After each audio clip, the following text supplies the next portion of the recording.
This is the Doctor, continuing the Star Traders Frontiers playthrough.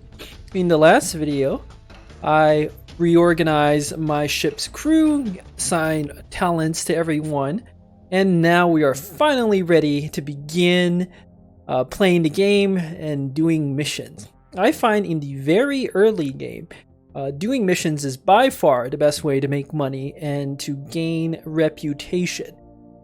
So you need a lot of money.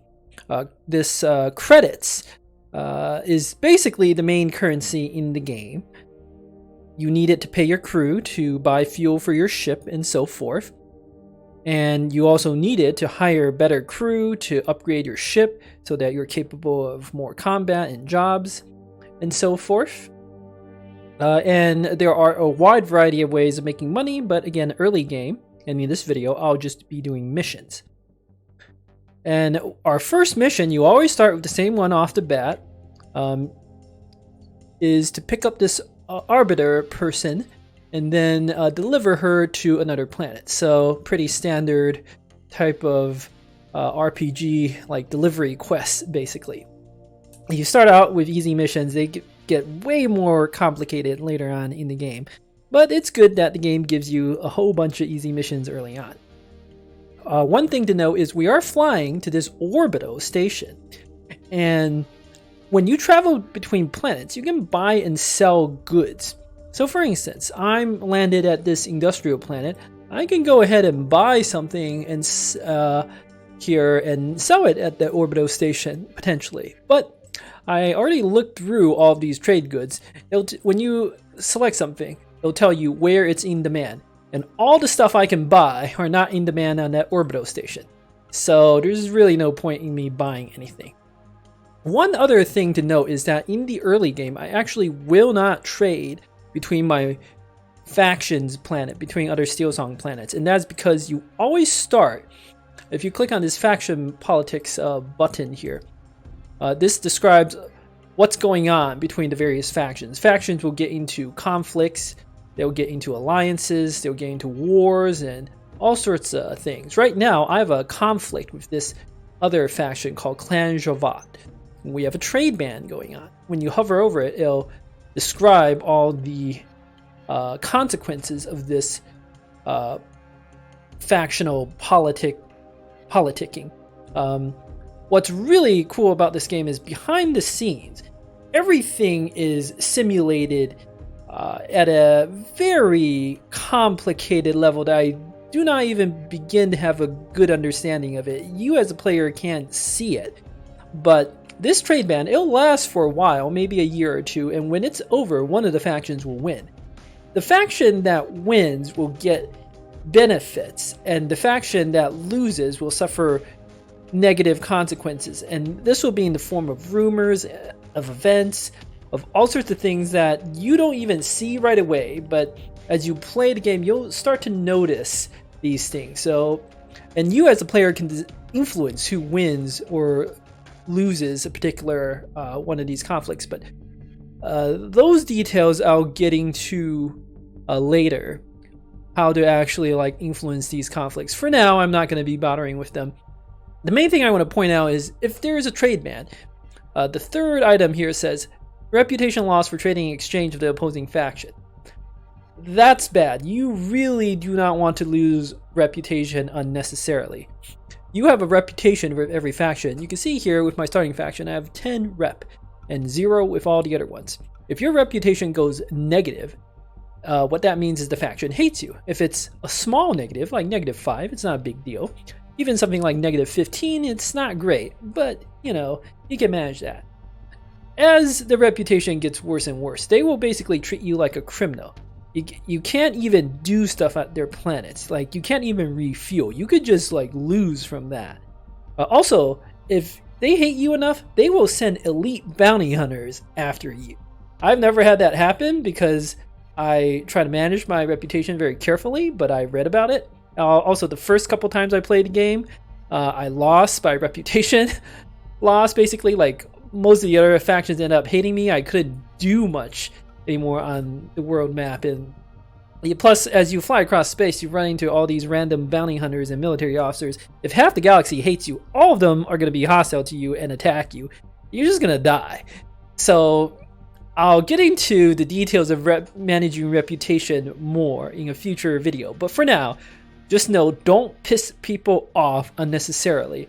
And so that means I'm not going to trade early on while this trade ban is going on. I will, however, trade at other planets. You gotta remember, the trade ban's only if I trade at a Steelsong planet. If I trade at this Clan Zenrei, actually, what is this this planet even called? Faction House Zenrin. Okay, if I trade at the House Zenrin planet, it's fine because there's no politics going on there. However, this orbital station doesn't want anything from us. So, before I set off, I've decided that I'm gonna name my ship Sardine, because doesn't this look kind of like a sardine? It may be a small ship, but it's a fierce ship, and soon enough we will be eating some bigger ships. Alright, so I'll get into the numbers in just a little bit, but now I'm going to fly to this planet. In fact, I've already got it selected, and all you have to do is press the navigate or the space bar and your ship will be off. So let's go ahead and do that. As you're flying, you'll see some events occur in the event log. Alright, let's go back to the event log. You can pause, by the way, anytime mid-flight. But, I don't have to go to the main map. The event log is here. So, let's look at these events. These represent what happens when you're traveling in the void of space, like things that happen on your ship. So apparently we did a reactor field refuel, and we succeeded in this. And you'll see under that heading that this checks ship ops, and specifically it said road ship ops 23 strong plus 16 standard versus 16 strong plus 23 standard. You'll be like, what the hell does that mean?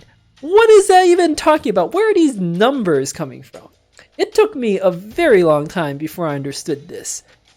So, the 23 strong dice and the 16 standard dice, what that comes from is your ship op skill here. The 23 comes from this number in the denominator, and the 16 comes from the 39 minus 23, that's 16. So, what do these dice mean exactly? Pretty much everything in the game is based on dice. And you roll a d10 for each dice. If it's a strong dice, I gotta pause video real quick. Alright, back to the explanation about the dice. So, strong dice. Everything in the game is, not everything, but most things in the game is based on rolling these d10 die. And a strong dice means you succeed on a roll if you roll, I think, a 4 or lower, so it's a 40% chance. And then if you standard dice, you succeed if you roll a 2 or lower. And so going back to the world map, the log here, basically what happened is you'll notice it's against 16 strong plus 23 standard dice. So what that is the difficulty of passing a ship op test in this particular region. And that, I don't quite fully understand where those particular numbers come from. It's based in part on the danger level of this quadrant. Different quadrants have different danger levels. 12 is actually pretty high for early game. And it's also based on the amount of time that has elapsed in game. But you can't really influence the difficulty of the world map too much. So you can't generally reduce the number of dice that are rolled against you. You can, however, influence the dice you have available. So having lots of ship op skill is really good, as we can tell here. And so that's why the second number matters so much, the 23 number. And the same for like the 17 or 21 or 19 or any of those other numbers, because those determine the number of strong dice available in these various skill checks. And then anything that you have left over are standard dice, so they still contribute. When you hover over one of these ship operations skills, it does explain, the help text explains what happens, and above 200% you never get any benefits. So really there's no real point to getting above 200%, but above 100% is still very helpful. What this means is that you want to stack as many dice as possible in your favor. And as you fly through space, you'll have piloting tests, electronics, navigation tests. I don't think we actually ran into any of those yet. So ship ops, if you fail those tend to be really bad. Here we can see, in addition to this ship op test, other events that happen. So there's this crew discipline. I failed this because I only have 7 strong dice and 5 standard dice against the world map's 8 strong and 20 standard. Not surprisingly, I failed that. I mean, there's a universe where if I get lucky with the rolls, you can't actually see the values each individual dice that got rolled. But I don't think that's really all that important when you're rolling, dozens upon dozens of die. You just need to know the overall result. Same thing here. This piloting test I failed, although this one I have 13 strong dice against 9 plus 13 standard, so I had a pretty good chance of passing that. Here's a ship op test I failed, and when you fail these, as long as you have a saving talent available, you can just pass the test and don't suffer any negative consequences. Sooner or later, we'll probably fail one of these tests. When you fail a test, your crew takes some damage, your ship takes some damage, depends on what exactly happens. It's randomized to some extent. But once we actually fail tests, and we almost certainly will soon enough, then we can see the negative consequence. And plus one of our passive talents triggered, so we learned about this rumor. Suffice to say, these rumors do matter, but not in the very early game. They will matter more. It's definitely not gonna matter if it's 7 jumps away. That's like 7 quadrants. That's basically irrelevant for us. One thing to note is just because you don't see a rumor here does not mean that event is not happening.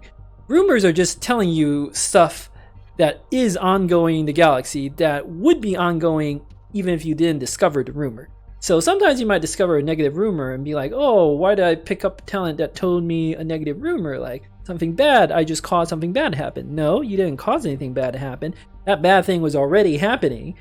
You just learn about it. So it's always a net positive. All right, we finally got to the planet. And let's go ahead and land or dock at this orbital station. And then I'm going to skip all of this dialogue. I'm just going to deliver this person to where you are going.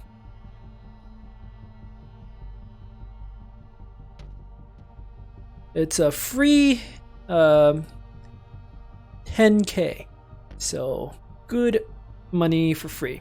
Now I could go ahead and deliver you right away, but I'm practically next door to 2 of my other quest givers. Seems like we are in a prime position to go to these 2 planets and see what sort of other quests we can pick up. There's a very slight risk in doing that, in the sense I might not be able to pick up a quest because I'm carrying a passenger on my ship. You can't just carry an unlimited number of passengers. I can only carry 1. They might only give me quests to pick up more passengers, which would be bad, but there are all sorts of other quests. Most of the early game quests are basically delivering stuff from a planet to another planet. Is there anything else I was going to do here? No. Oh, as you travel, by the way, you lose fuel and you spend time. So the game is a turn-based game, and it's measured in turns, as it says here. 1 turn is 16 hours in-game. And as the number of turns increase, the difficulty of the world increases. You'll run across tougher ships. I think the dice rolls of the world are tougher, like those ship op dice that you have to roll gets tougher. and so forth. So you can't just be sitting around doing nothing. You have to scale with the world and gain experience. That's the way you improve is you get a better crew and you upgrade your ship, have more electronics or more navigation or whatnot. And the way you do that is by making money. So let's go ahead and make some more money. I'll probably get into these other stats later on.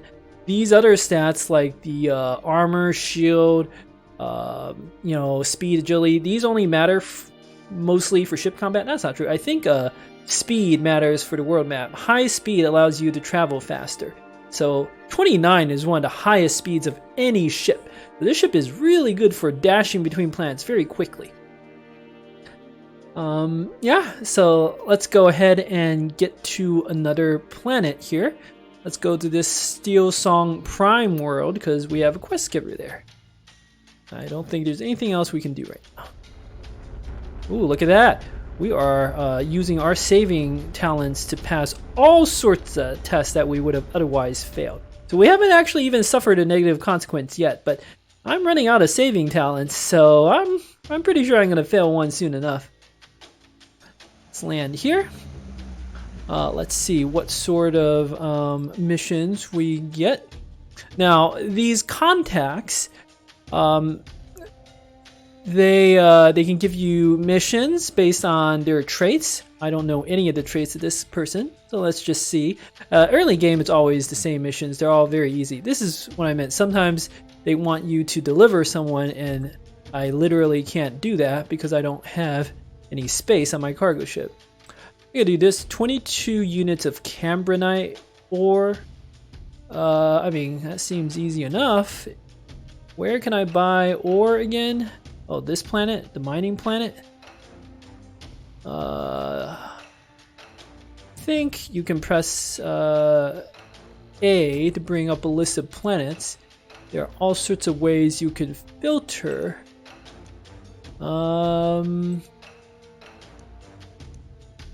Let's see. Is there one for filtering by planet types? I guess not. Oh no, sort by type. All right, there you go. So there's 2 mining planets. Oh, that's interesting. There's a independent mining planet where we're going anyway. So yeah, I mean, and best of all, 22 units of Cambronite ore I can actually do because I only have 25 cargo. So that seems good. Might as well accept that. I can start rolling for more missions, but there's no point. I can only accept one mission at a time. If I achieve more reputation with this quest giver, this contact, I can do more missions simultaneously. You can queue up quite a few missions. It's actually unlimited, the number of missions you can queue up, but there's a time limit on these. If you fail the time limit, you get less pay, but if you're really, really late, you'll eventually fail the mission. So these are not unlimited. Once you accept a mission, you can, I think, right click on it, or no, click on action and cancel it. But I think you suffer like a reputation loss or anything like that. There's no point in canceling any of these missions. I'm going to do all of these. So next, let's go to this other planet and pick up some more quests, since it's right next door. Ooh, we are passing all sorts of tests by using these saving talents. Let's see, what sort of missions do you have? Another delivery. This is what I was afraid of. Alright, good. Easy mission. I have to deliver this to Steel Song Prime. Hey, that's basically where we just came from. And then we have to come back here. I mean, that seems pretty easy. But as tempting as it is to do that, well, I'm trying to think. So if we were to do that, I can probably pick up 2 missions right off the bat again from you, and then pick up 2 missions from you. So that seems like a good deal. Well, let's just finish these missions real quick here. 4 AU. So I am running out of fuel. Better refuel now. Yes, this seems like a very good deal to... refueling, by the way, costs money, as you can see. Different planets have different costs of fuel. It'll tell you, like, if it's B+, that means it's pretty good. Ideally, you want, like, A or A+. But $891 is not very much, especially considering these missions pay like thousands upon thousands of credits.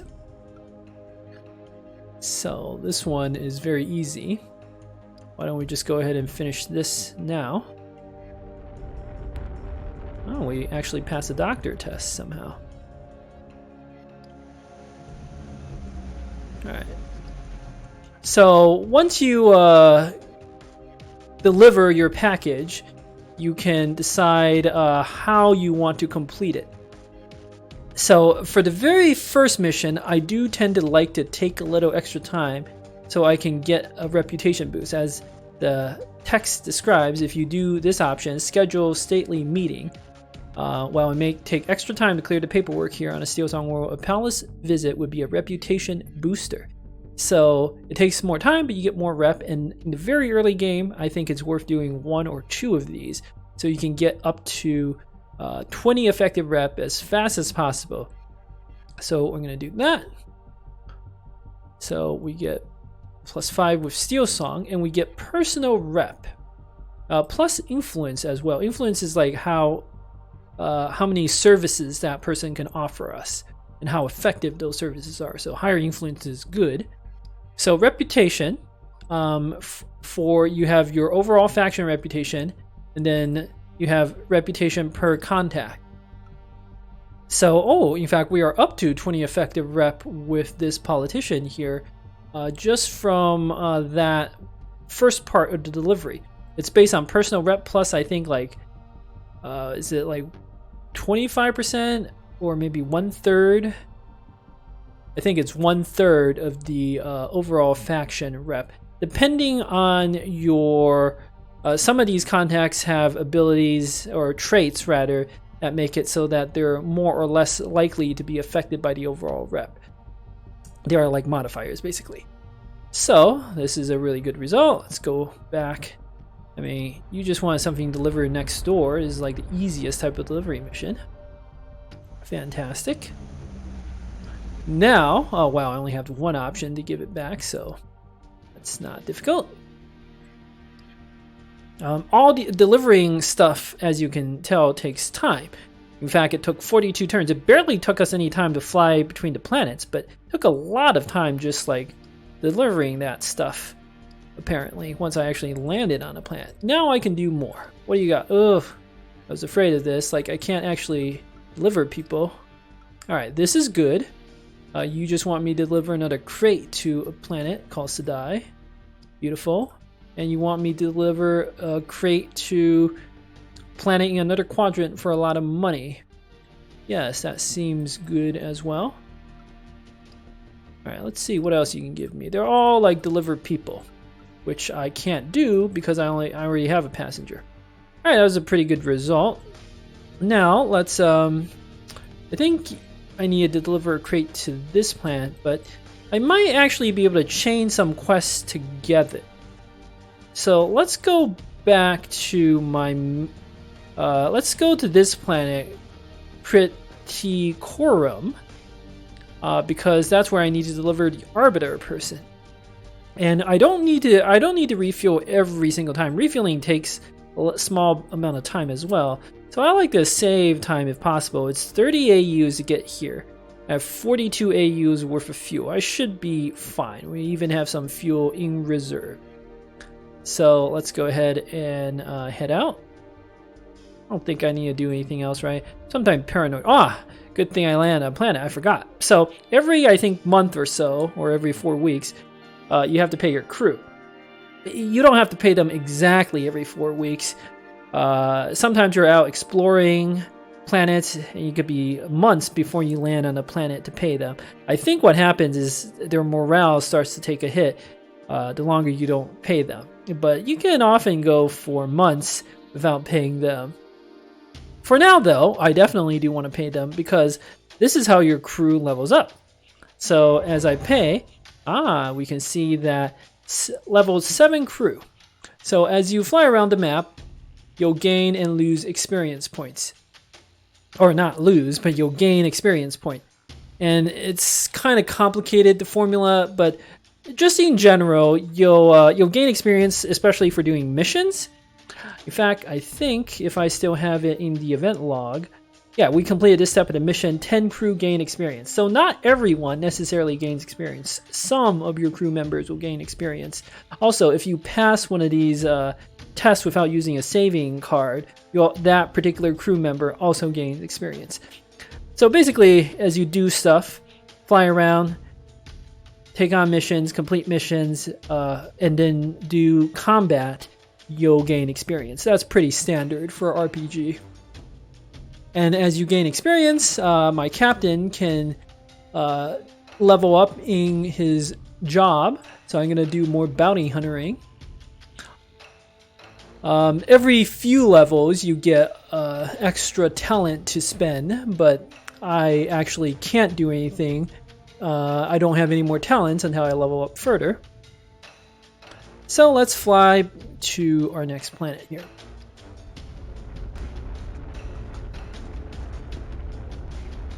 Seem to be doing fairly well, although we're using up a lot of our saving talents. But that's why we picked all of them. We ran across our first encounter. This, as you fly across space, you'll run into all sorts of random ships. This one's one of our factions, and it's a pirate. I have absolutely no intention of fighting them because they would destroy me. If you want to do ship combat, you need to have talents that allow you to succeed. Even though if you click on ship report, it will say we outclassed them. That's not quite true. You need talents, and I don't have a single ship combat talent yet. Once our character is level up to about 6 or so, I'll be able to pick some talents. But for now, I'm not going to fight this.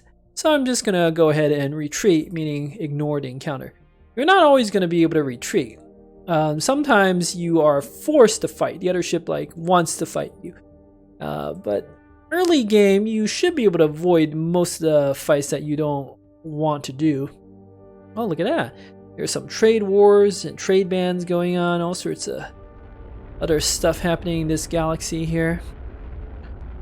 Well, we're only passing our tests by using our talents, but that's why we picked all of them. This is what I mean, early game, those saving talents are so helpful. Alright, let's land on our planet here.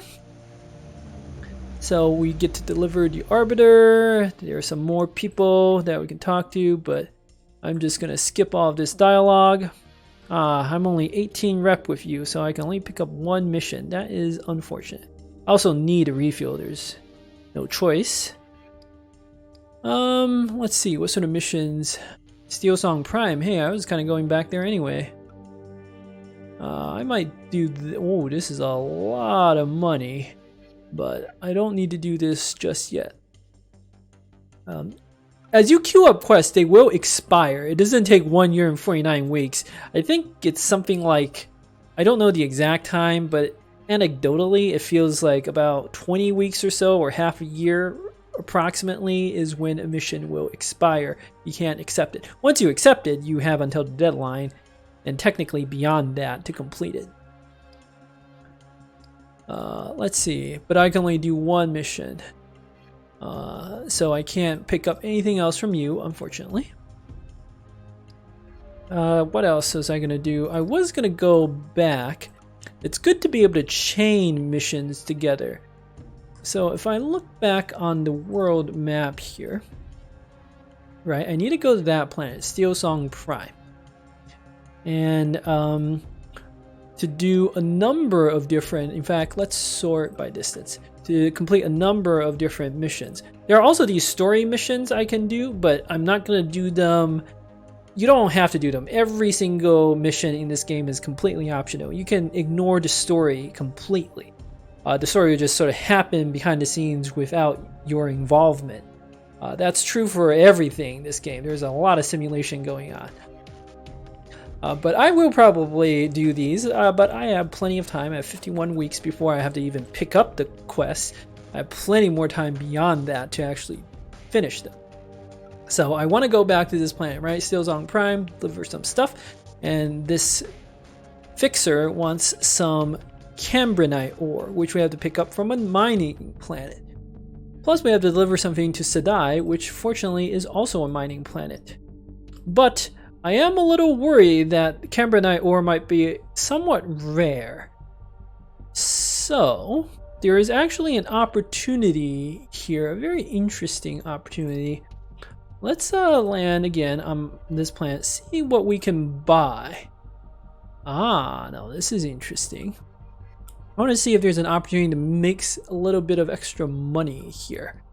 Because there's an independent mining planet right on our on this Kritokorum planet, and independent planets are not restricted by trade permits. You'll see as I want to buy some stuff, like this refined spice, for instance. I can't buy it because I don't have the permit to buy it. And the sort of the rarer and more expensive the good means you need better permits. This thing, the terraforming components, I need apparently 8 permits. I mean, not 8 permit.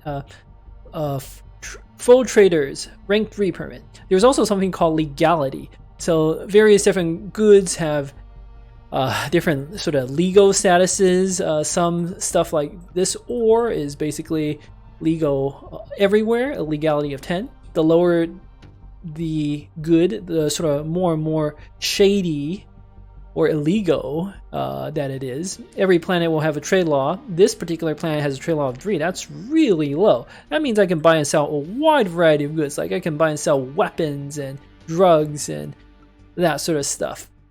There are certain planets that are very strict. You can't buy and sell things, but you could potentially get in contact with a smuggler to do that.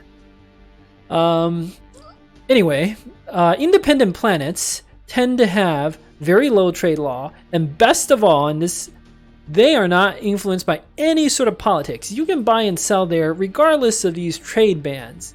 So that's why I really want to see if I can buy something good. Let's purchase a trade permit here for only 1,600.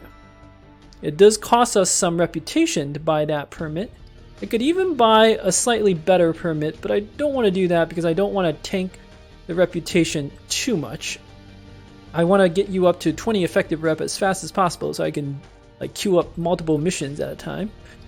But what this does mean is that I can now buy some more interesting goods, shall we say. Crop harvester.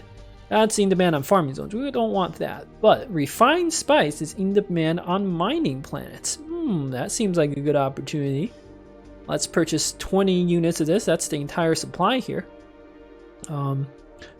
It will apparently cost 379. Now you'll see the per unit price is 340. So why does it say 379? It's because as you buy up the supply on the planet, things get more expensive.